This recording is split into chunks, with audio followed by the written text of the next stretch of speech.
Today, I'd like to explore the power of silence after a breakup. And the interesting thing about silence as a whole is that I find most people have a misunderstanding on how it's supposed to work.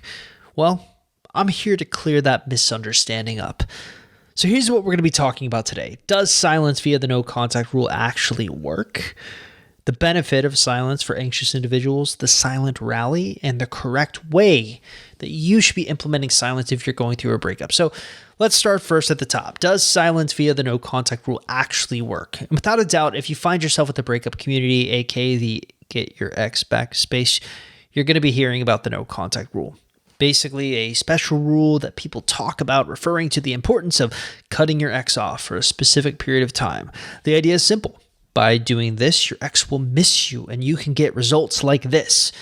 Mine called me 72 times in 5 days over Facebook Messenger, his work phone, his personal phone, you get the idea. By the way, that screenshot was taken directly from our private Facebook support groups. Check it out if you get a chance. So now the big thought in the industry is that the no contact rule works solely because you're being silent. You're ignoring your ex and as a result, they miss you. But what if I were to tell you that the screenshot example I just showed you is the exception to the rule, not the rule itself? Using the no contact rule alone isn't usually enough to get an ex to reach out to you frantically.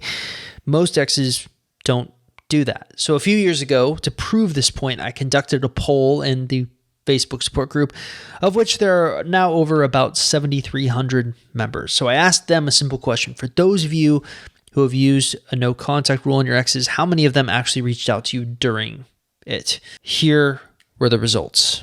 Over 62% of participants admitted that the no contact rule did not cause an ex to reach out to them. So this idea that the no contact rule is what will inspire an ex to reach out is completely false.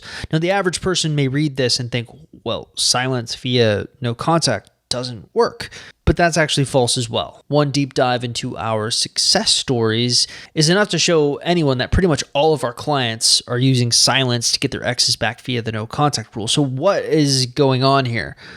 Well, ultimately, what I think I'm trying to argue is that silence works on your ex, but just not the way you're expecting it to. And that's okay.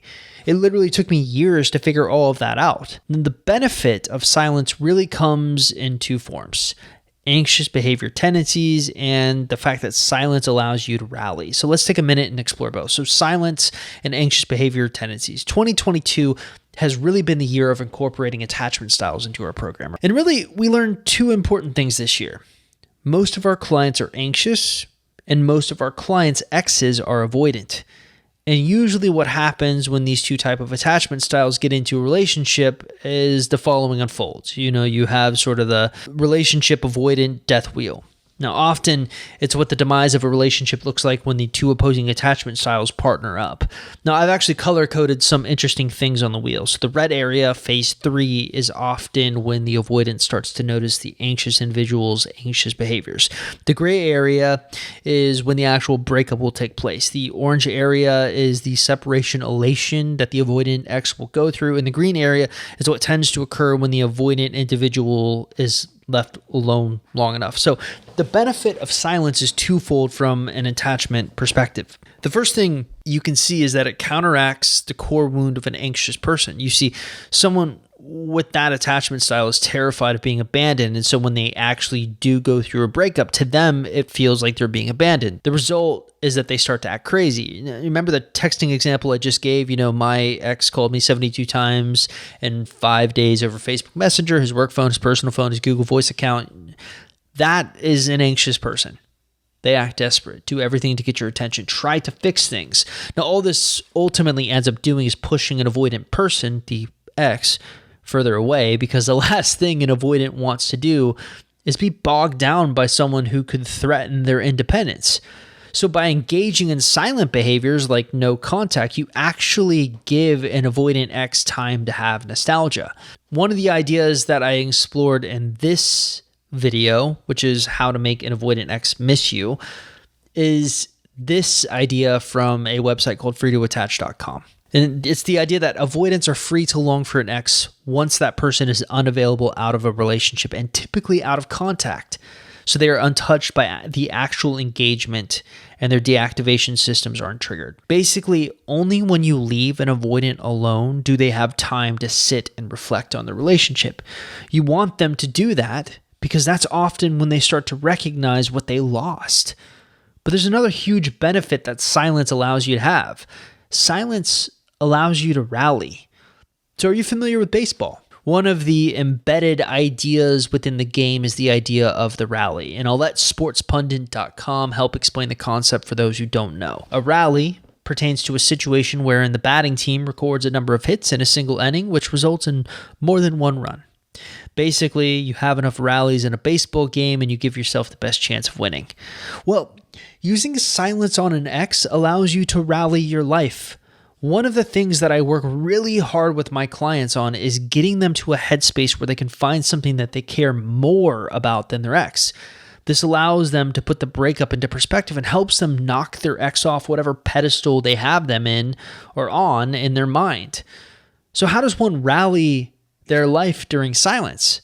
Well, I've always found great success by introducing sort of my holy Trinity concept, health, wealth, relationships, finding ways to balance, setting global goals for each category, striving every day towards achieving those goals you can accomplish. And doing that can help you accomplish some amazing things. So what would that actually look like? Well, maybe something like this. You have the health global goal, which is complete a marathon. The wealth global goal, which is get a big promotion at work or become financially independent. Relationships, go on dates with someone other than your ex. Now, I purposely made the relationships goal kind of easy to achieve there, since I'm banking on the symbiotic nature of the Trinity to help that. Now, if you're unfamiliar, what negatively can affect one area of the Trinity can also negatively affect the others. Your relationships got negatively impacted, and that can bleed over into the health and wealth categories. But the opposite can also be true. A positive impact on health and wealth can bleed over into relationships. Here's my point. Use the Trinity to rally and put your life back together. But of course, there's one final thing we need to talk about today, and that's the correct way to use silence. I usually don't subscribe to the idea of a complete silence. I subscribe to the idea of a weaponized one. But how do you weaponize silence? Well, you do it with social media. Now, I talk about this concept a lot in one of my earlier videos and posts from last year. Specifically, check out the video, how to get your ex back using social media. But one of the best ways to get through a no contact rule but still let your ex kind of know what you're up to is simply by being consistent on what you're posting. And I've always lived by the rule of 5. Basically, you cycle through the same 5 categories. The goal isn't to make an ex jealous or to prove that you're winning the breakup. Rather, it's to show that you are committed to moving on from your ex. Again, you do this by posting from within the 5 categories. Well, you have your health-based post, your wealth-based post, your relationship-based post, your magnum opus-based post, and the choose your own adventure. Post what you want post. The first 3 are pretty self-explanatory. You're posting something related to your Trinity: health, wealth, relationships. Where things tend to get confusing for people is with the magnum opus. Now, I've talked a ton about this through the website, but I've always viewed the magnum opus as a life's ambition that you are hoping to achieve that can fill up all 3 areas of the Trinity. So in other words, what can you do that will have an intersection among those 3 areas of health, wealth, and relationships? I've been on record stating multiple times that my personal ambition is to become a novelist and create sort of a Game of Thrones level type thing. Weird, but that's me. For me, that's where the Trinity intersects.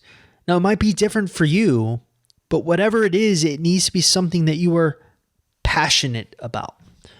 So anyways, getting back on topic, the way to weaponize silence on social media is cycling through the 5 categories I just mentioned. So in a week, it would look like this. You have Monday, you're posting something health-based. Maybe you going to the gym or going for a run or posting the run workout stats or whatever. Then Tuesday, you have sort of your wealth-based post. It doesn't need to be like you getting showered in money.